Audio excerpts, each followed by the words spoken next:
ఎక్కడుంది ఎంఎస్ రాజు అధ్యక్ష? ఎంఎస్ రాజు గారు ఎంఎస్ రాజు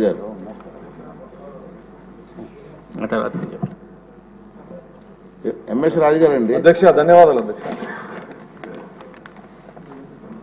2019-24 మధ్య పట్టు పరిశ్రమని గత వైసీపీ సర్కారు పూర్తిగా నిర్వీర్యం చేయడం జరిగింది అధ్యక్ష.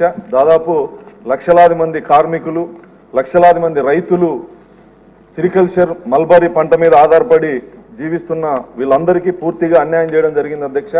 గతంలో 19 ఎన్నికల సమయంలో ప్రతిపక్ష నేతగా జగన్మోహన్ రెడ్డి గారు హిందూపూర్కి పర్యటనకు వచ్చి అక్కడ సిరికల్చర్ రైతులకి, మల్బార్ రైతులకి హామీ ఇవ్వడం జరిగింది.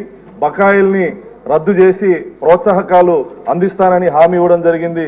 ప్రోత్సాహకాలు ఇవ్వకపోగా బకాయిల్ని కూడా తీర్చలేనటువంటి దౌర్భాగ్య పరిస్థితిలో ఈ పరిశ్రమని నిర్లక్ష్యం చేయడం జరిగింది అధ్యక్ష. దాదాపు 1,50,000 ఎకరాల్లో మల్బరీ రైతులు సాగు చేసుకుంటున్నారు అధ్యక్ష. అందులో నా మడకశిర నియోజకవర్గంలో దాదాపు 20,000 ఎకరాల్లో ఈ సాగు ఉంది.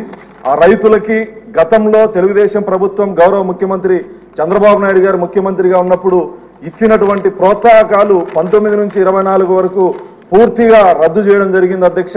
మళ్ళీ ఈ ప్రభుత్వం గౌరవ ముఖ్యమంత్రి చంద్రబాబు నాయుడు గారి ఆధ్వర్యంలో గతంలో మనం ఇచ్చిన ప్రోత్సాహకాలని మళ్ళీ తిరిగి ఇవ్వాలని ఈ సందర్భంగా గౌరవ మంత్రి గారిని విజ్ఞప్తి చేస్తూ, అదేవిధంగా షెడ్ల నిర్మాణానికి